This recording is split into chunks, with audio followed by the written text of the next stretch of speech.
ബംഗാളിൽ പ്രധാനമന്ത്രി നരേന്ദ്രമോദിയുടെ റാലിയിൽ പങ്കെടുക്കുന്നവർക്കും ബി.ജെ.പിക്ക് വോട്ട് ചെയ്യുന്നവർക്കും 1000 രൂപ. പശ്ചിമ ബംഗാളിലെ റൈഡിഗിലെ ഗ്രാമീണർക്കാണ് ബി.ജെ.പി ഇത്തരത്തിലൊരു ഓഫർ നൽകിയിരിക്കുന്നത്. തൃണമൂൽ കോൺഗ്രസ് എം.പിയായ മഹുവ മൊയ്ത്രയാണ് ബി.ജെ.പിയുടെ ഈ നീക്കം ഇപ്പോൾ കൈയോടെ പിടിച്ചിരിക്കുന്നത്. ബംഗാളിലെത്തുന്ന പ്രധാനമന്ത്രി നരേന്ദ്രമോദിയുടെ പരിപാടിയിലും ഇത് കഴിഞ്ഞ ബി.ജെ.പിക്ക് വോട്ടും ചെയ്താൽ പ്രധാനമന്ത്രിയുടെ ഫോട്ടോ സഹിതമുള്ള ഒരു കൂപ്പൺ കിട്ടും. 1000 രൂപയാണ് കൂപ്പണിന്റെ മൂല്യം. ഈ കൂപ്പൺ ബി.ജെ.പി നേതാക്കളെ കാണിച്ചാൽ 1000 രൂപ കൈയോടെ വാങ്ങാമെന്നാണ് തൃണമൂൽ കോൺഗ്രസ് എം.പി മഹുവ മൊയ്ത്ര തെളിവുകൾ അടക്കം സമർത്ഥിച്ചിരിക്കുന്നത്. പ്രധാനമന്ത്രിയുടെ ഫോട്ടോ സഹിതമുള്ള കൂപ്പണുകളുടെ ഫോട്ടോ അടക്കം പങ്കുവെച്ചുകൊണ്ടാണ് ബി.ജെ.പിക്കെതിരെ മഹുവ വളരെ ഗുരുതരമായ ആരോപണം ഉയർത്തിയിരിക്കുന്നത്. ഇതിനെതിരെ നടപടിയെടുക്കാൻ തെരഞ്ഞെടുപ്പ് കമ്മീഷനോട് മഹുവ മൊയ്ത്ര ആവശ്യപ്പെട്ടിട്ടുമുണ്ട്. മഹുവ മൊയ്ത്ര ചിത്രം പങ്കുവെച്ചതോടെ ഒരു ദേശീയ പാർട്ടിക്ക് ഇങ്ങനെ വോട്ട് പിടിക്കാൻ നാണമില്ലേ എന്നും ഇത് മുന്നിൽ കണ്ടാണോ അമിത്ഷാ ബംഗാളിൽ ബി.ജെ.പി ഭരിക്കുമെന്ന് പറഞ്ഞതു എന്നും ജനങ്ങൾക്കിടയിൽ നിന്നും ചോദ്യമുയരുന്നുണ്ട്. കൂടാതെ പ്രധാനമന്ത്രിയുടെ പരിപാടിയിൽ പങ്കെടുക്കാൻ പോലും ആളില്ലാതെ വന്നപ്പോൾ പണം നൽകി പരിപാടിക്ക് ആളെ കൂട്ടാൻ ബി.ജെ.പിക്ക് നാണമില്ലേ എന്നും വിമർശനമുയരുന്നുണ്ട്. ബംഗാളിൽ ഇന്ന് 3ാം ഘട്ട വോട്ടെടുപ്പ് നടക്കുന്നതിനിടയിലാണ് മഹുവ മൊയ്ത്രയുടെ ഈ ആരോപണം എന്നുള്ളതും ഏറെ ശ്രദ്ധേയമാണ്.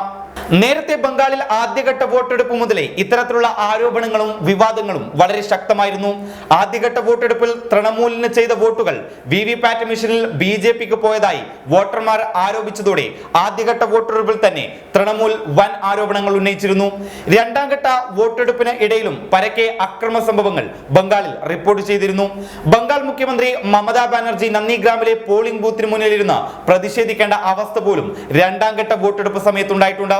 വോട്ടർമാരെ വോട്ട് ചെയ്യാൻ CRPF അനുവദിക്കില്ലെന്ന് ആരോപിച്ചായിരുന്നു മമത അന്ന് പ്രതിഷേധമുയർത്തിയത്. ബി.ജെ.പി പ്രവർത്തകർ ബൂത്ത് പിടിച്ചെന്ന് ആരോപിച്ച തൃണമൂൽ എം.പി ഡെറക് ഒബ്രിയാനും തെരഞ്ഞെടുപ്പ് കമ്മീഷന് അന്ന് പരാതി നൽകിയിരുന്നു. 2ാം ഘട്ട വോട്ടെടുപ്പിൽ 150ഓളം വോട്ടിംഗ് മെഷീനുകൾ തകരാറിലായതായി മഹുവ മൊയ്ത്ര അറിയിച്ചതും ഏറെ ശ്രദ്ധേയമായിരുന്നു. ഈ തരത്തിൽ ബംഗാളിൽ നിന്നും ഗുരുതര ആരോപണങ്ങളും ആക്രമണങ്ങളുമെല്ലാം വോട്ടെടുപ്പിനിടെ റിപ്പോർട്ട് ചെയ്തിരുന്നു. ഇതിനിടയിലാണ് മഹുവ മൊയ്ത്ര പ്രധാനമന്ത്രിയുടെ ഫോട്ടോ അടങ്ങിയ കൂപ്പൺ തെളിവായി കാണിച്ചുകൊണ്ട് ഗുരുതര ആരോപണം ഉന്നയിച്ചിരിക്കുന്നത്. ഏതായാലും ബംഗാളിലെ ഈ നിയമസഭാ പോരാട്ടം ദേശീയ രാഷ്ട്രീയത്തിൽ തന്നെ ഏറെ ശ്രദ്ധേയകരമായ ഒരു പോരാട്ടമാണ്.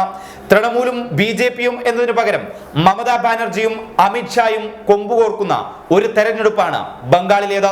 ഏതായാലും ബംഗാളിൽ നിന്നുള്ള ആദ്യഘട്ട സർവേ ഫലങ്ങളെല്ലാം തൃണമൂൽ കോൺഗ്രസിന് അനുകൂലമായിരുന്നു എന്നുള്ളതും ഏറെ ശ്രദ്ധേയമാണ്. News desk public Kerala.